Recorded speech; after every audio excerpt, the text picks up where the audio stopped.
नमस्कार बच्चों। आज मैं आपके लिए लेकर आई हूँ एक और कहानी। और ये कहानी है एक ख़ास मेहमान की जिसे एक बहुत ज़रूरी शादी में जाना था। और शादी में जाने के लिए उसे जो तैयारियाँ करनी थी उसमें उसे बहुत मेहनत लगी। अब मैं आपको कहानी सुनाती हूँ गोल मटोल राम की। गोल मटोल राम कोई छोटे मोटे गोल मटोल नहीं थे, बल्कि वो इतने गोल थे कि लगता था कि 100 बड़ी बड़ी फुटबॉल को मिलाकर एक बड़ी फुटबॉल बना दी गई हो। और जब वो चलकर आपकी तरफ आ रहे होते थे तो लगता था कि वो बड़ी फुटबॉल आपकी तरफ लुढ़कती लुढ़कती आ रही है। और साथ ही वो इतने ऊंचे और लंबे थे कि लगता था मानो वो सब हाथ बढ़ाएंगे तो चांद उनके हाथ में ही आ जाएगा। ऐसे होने से गोल मटोल राम काफी गोल और काफी लंबे हो गए। और इसकी वजह से उन्हें एक खास जिम्मेदारी मिली शहर में। उस शहर में गोल मटोल राम का काम था कि महल के सारी जो रोशनी, जो सारे बल्ब थे, उन सब को उन्हें साफ करना होता था। ऊंची दीवारों को भी साफ करना होता था, छत पर लगे पौधों को भी पानी देना होता था। तो ऐसे बहुत सारे काम जो बाकी लोग बड़ी मुश्किल से कर पाते थे और गोल मटोल राम बड़ी आसानी से वो काम मिलते थे गोल मटोल राम को। तो गोल मटोल राम एक दिन वही काम करके महल से घर लौट रहे थे। जैसे ही वो चौक पर आए तभी उन्होंने सुना धम धम धम। सुनो सुनो सुनो, राजा की बेटी की शादी है और वो भी कल। और उसी वजह से राजा ने आप सभी को बुलाया है, तो आप सभी को शादी में जरूर आना है। सुनो सुनो सुनो। ऐसा सुनते ही गोल मटोल राम तो खुश हो गए। अरे वाह, क्या बात है, राजा की बेटी की शादी, तो मैं तो पक्का जाऊंगा। अभी घर जाता हूँ और देखता हूँ कि मैं कल शादी में पहन के क्या जाऊंगा। तो गोल मटोल राम अपने घर पहुंचे और घर पहुंचकर उन्होंने अपना बक्सा खोला और बक्से में से उन्होंने अपने कपड़े निकालना शुरू किए। अरे मेरा नीला कुर्ता, ये तो पुराना है। अरे मेरा पीला शर्ट, अरे इसमें तो छेद ही हो गया है। ओहो ये मेरी लाल जैकेट, अरे पर मैं जैकेट पहन के सिर्फ थोड़ी जाऊंगा, सब मजाक उड़ाएंगे मेरा। नहीं नहीं, उन्होंने अपनी जैकेट भी रख दी। और फिर उन्होंने समझा कि उनके पास शादी में जाने के लिए कोई भी कपड़े ही नहीं थे। अब गोल मटोल राम ने सोचा मुझे तो नए कपड़े लेने पड़ेंगे, और जूते भी और टोपी भी। तो वो मार्केट के लिए निकल गए। गोल मटोल राम धम धम धम धम की आवाज़ से बाजार में जा रहे थे। और बाजार में जाते हुए वो सबसे पहले पहुंचे दर्जी के पास, क्योंकि उन्हें लगा उनके कपड़े सिलाना बहुत ज़रूरी था। तो गोल मटोल राम दर्जी की दुकान के बाहर खड़े थे, क्योंकि अंदर तो वो जा नहीं पाते थे ना। वहाँ अगर वो दरवाजे में घुसते तो वो फंस जाते और तब दरवाज़ा और दीवार दोनों तोड़ना पड़ता। तो गोल मटोल राम बाहर ही खड़े थे। उन्होंने आवाज़ दी, दर्जी दर्जी भैया, दर्जी भैया बाहर आओ। दर्जी बेचारा बाहर आया। हाँ गोल मटोल राम, बताओ तुम्हें क्या काम है। गोल मटोल राम ने नीचे देखते हुए कहा, क्योंकि दर्जी बहुत ही नीचे थे। तो उन्होंने कहा मुझे ना एक एक कुर्ता सिलवाना है, बहुत सुंदर सा रेशमी कपड़े का, और उस कुर्ते के लिए आप मेरा नाप ले लो। दर्जी ने कहा अच्छा, मैं तुम्हारा नाप ले लूं। अच्छा रुको, मैं आया। दर्जी अंदर गया और उसने वो नापने वाला इंची टेप ले आया। और उसने सोचा कि अब मैं नाप लेता हूँ। पर ये क्या, दर्जी नाप कैसे लेता। उसने बहुत कोशिश की, उछल उछल के गोल मटोल राम के कंधे तक पहुंचने की, पर दर्जी तो कंधे तक पहुंच ही नहीं पाया। दर्जी ने गोल मटोल राम को कहा, गोल मटोल राम थोड़ी देर रुको, मैं भी आया। और दर्जी गया। गोल मटोल राम ने सोचा ये दर्जी कहाँ चला गया, पता नहीं, मैं इतनी देर से यहाँ खड़ा हूँ, ये कितना मेरा समय बर्बाद करवा रहा है। ओहो, कैसे कैसे बनेगा मेरा रेशमी कुर्ता। तभी दर्जी आ गया और गोल मटोल राम ने देखा कि दर्जी के हाथ में एक बड़ी लंबी सीढ़ी थी। दर्जी ने सीढ़ी को गोल मटोल राम की पीठ पर टिकाया और बोला, गोल मटोल राम हिलना मत वरना मैं गिर जाऊंगा। गोल मटोल राम ने बोला, हाँ हाँ मैं बिल्कुल नहीं हिलूंगा, आप चढ़िए चढ़िए। और फिर क्या था, दर्जी बेचारा 1 सीढ़ी 2 सीढ़ी 3 सीढ़ी 5 सीढ़ी करता करता पूरी सीढ़ी चढ़ गया, और बीच बीच में डरे जा रहा था, गोल मटोल राम हिलना मत, मैं गिर जाऊंगा, तुम तो बहुत ऊंचे हो, हे भगवान मैं इतना ऊपर कैसे आ गया। और गोल मटोल राम कह रहा था, अरे अरे कुछ नहीं होता, आप नहीं गिरोगे, चढ़िए चढ़िए, आपको नाप लेना है मेरे कुर्ते का। दर्जी बहुत थक गया, पर वो ऊपर चढ़ गया। और ऊपर चढ़ने के बाद जैसे ही उसने अपना इंची टेप खोला,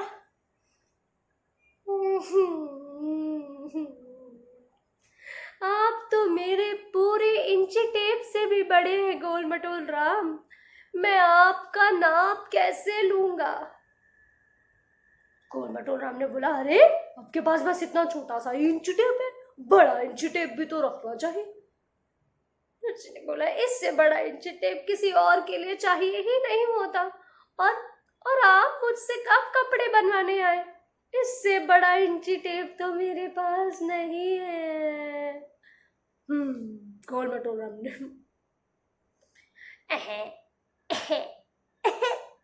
रोते वक्त गोल मटोल राम की आवाज थोड़ी बदल जाती थी, जो ऐसे अचानक सुनाई देती थी वो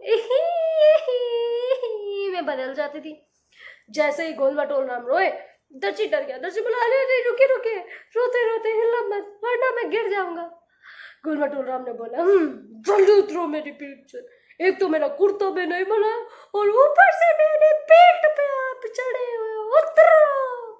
दर्जी बेचारा डरता डरता जल्दी जल्दी नीचे उतरा, और उसने गोल मटोल राम को कहा कि देखिए, मेरे पास आपके कपड़े बनाने के लिए ना तो कपड़ा है और ना ही आपका नाप लेने के लिए इंच टेप है। मेरा जितना इंच टेप था, ये तो आपका आधा कंधा भी नहीं नाप पाया।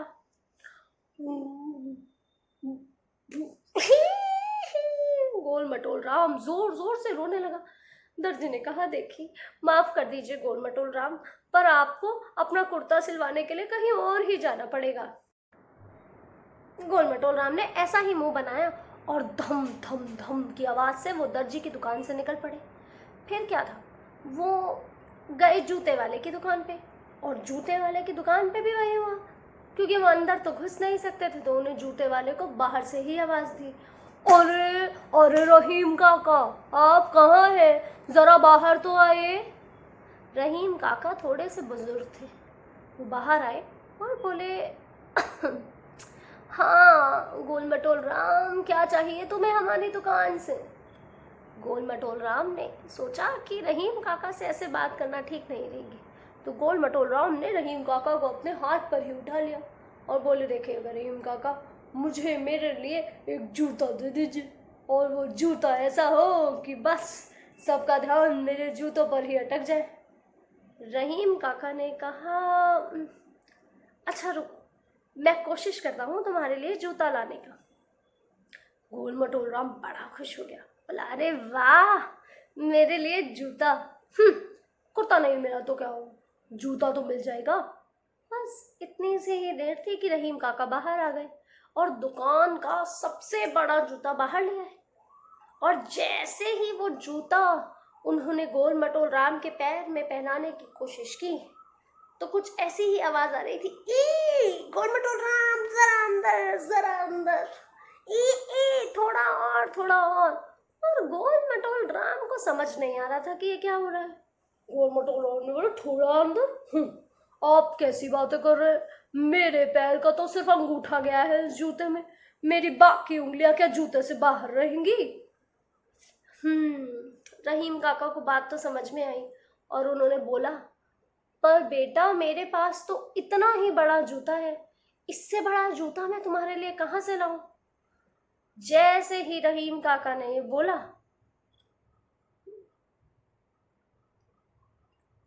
गोल मटोल राम ने अपनी छोटी छोटी आंखों में बड़े बड़े आंसू भर लिए, और वो रोने ही वाला था कि रहीम काका ने बोला, नहीं नहीं नहीं नहीं गोल मटोल राम, रोना मत गोल मटोल राम, पिछली बार जब तुम रोए थे तो तालाब भर दिया था, अभी मत रोना, मेरी छोटी सी दुकान है, बह गई तो बड़ी मुश्किल हो जाएगी।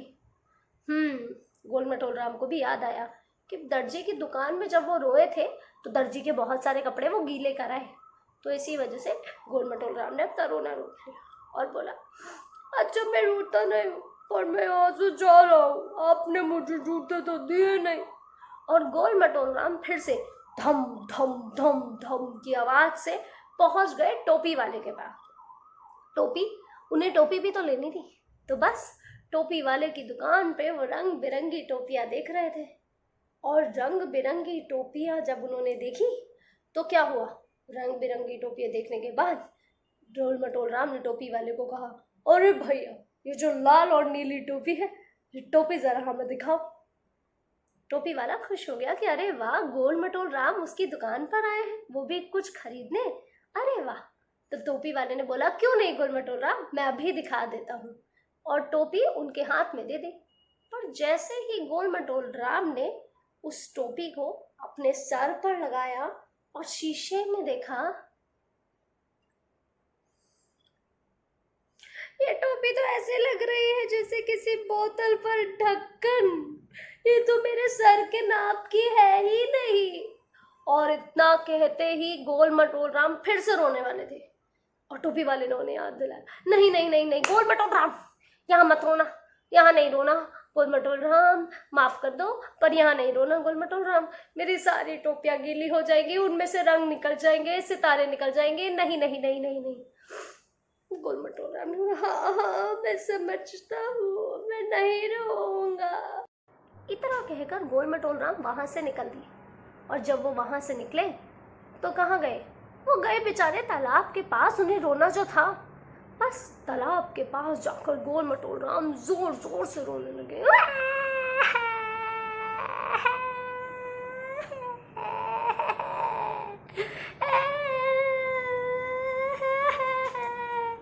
और उनकी आंखों से जो मोटे मोटे आंसू गिरे वो तालाब में गिरने लगे।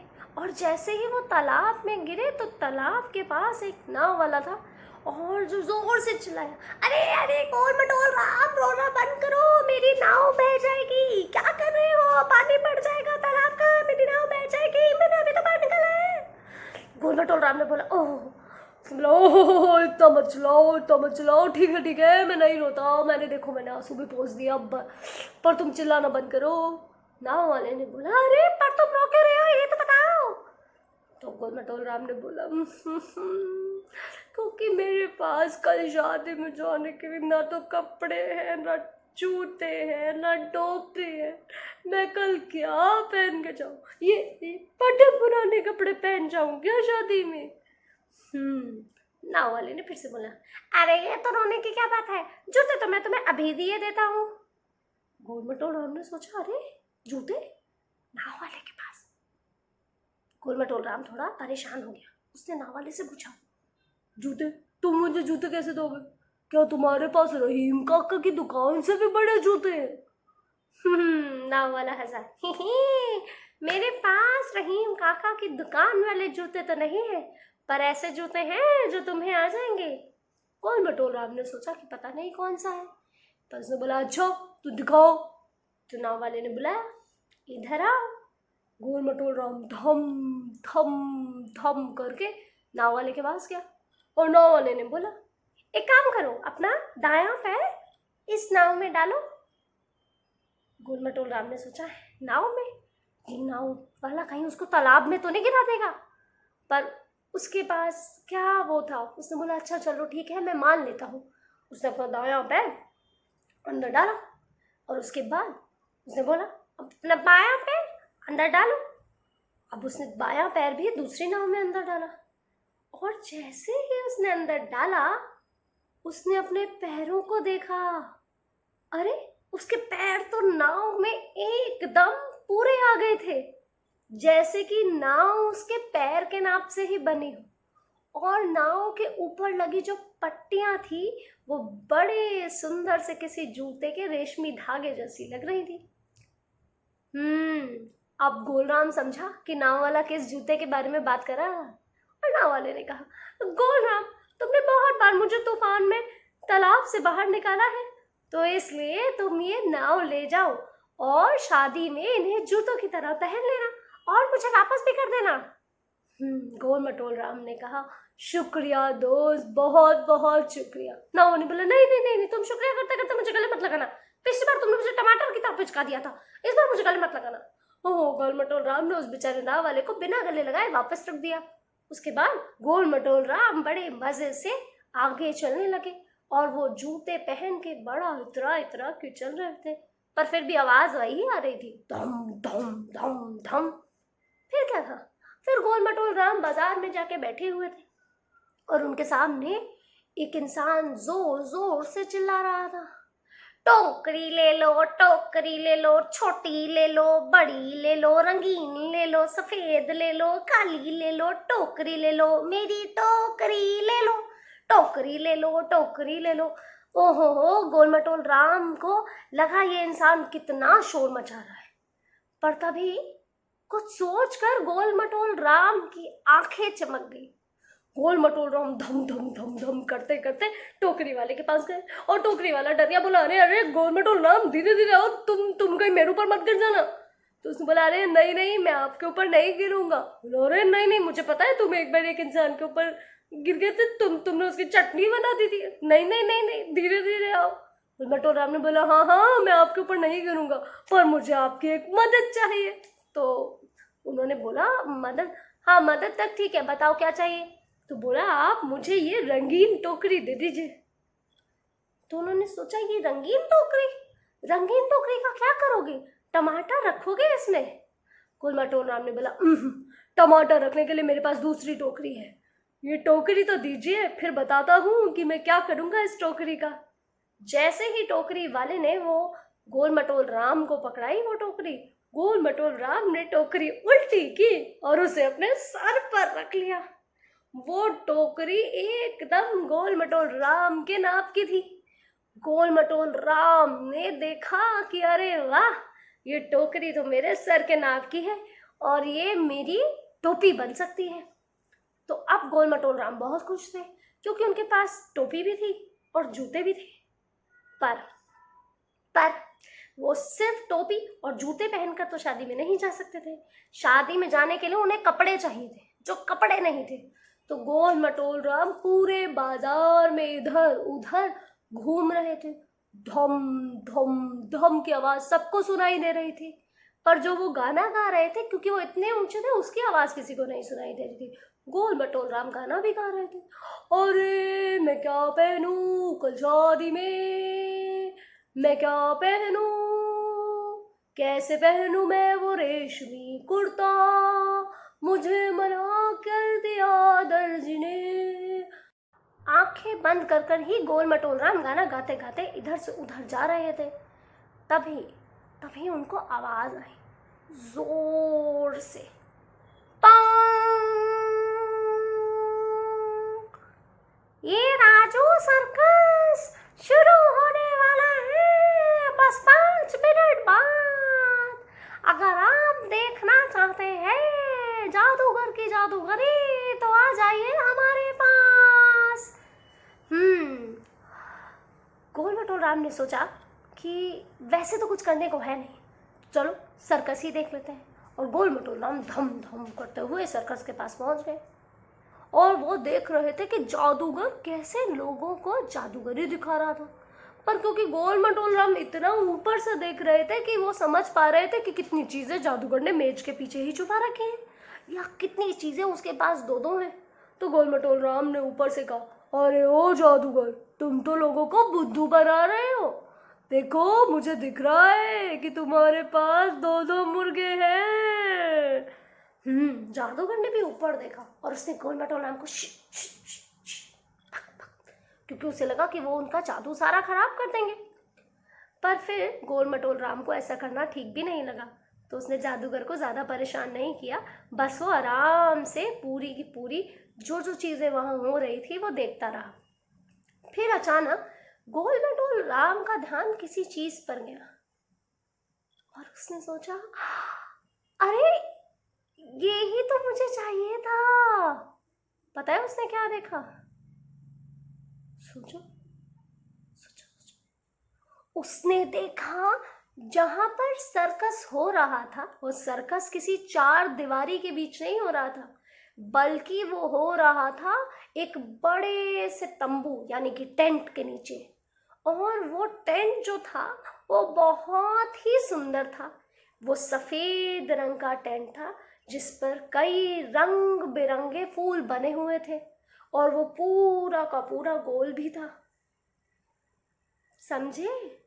तो गोल मटोल राम ने क्या किया, जब सब लोग सर्कस देखकर चले गए, जब सर्कस खत्म हो गया, गोल मटोल राम नीचे बैठ बैठ के उस तंबू के अंदर घुसे, उसके छेद में अपनी गर्दन फंसाई और फिर उसको पहन लिया। बस गोल मटोल राम हो गए तैयार। वो तंबू बिल्कुल उनकी लंबाई का था, तो वो बहुत सुंदर सा सफेद और रंगीन रंग का कुर्ता बन गया। और गोल मटोल राम को लगा कि इससे अच्छी पोशाक तो हो ही नहीं सकती थी। तो सोचिए कि अगर गोल मटोल राम आपके पास होते तो आप उन्हें कौन कौन सी पोशाक पहनाते, और आपको कौन सी पोशाक पहन के जाना पसंद है शादी में, आप वो भी बना सकते हैं। और मैं आपसे मिलूंगी अगली कहानी में। Bye bye.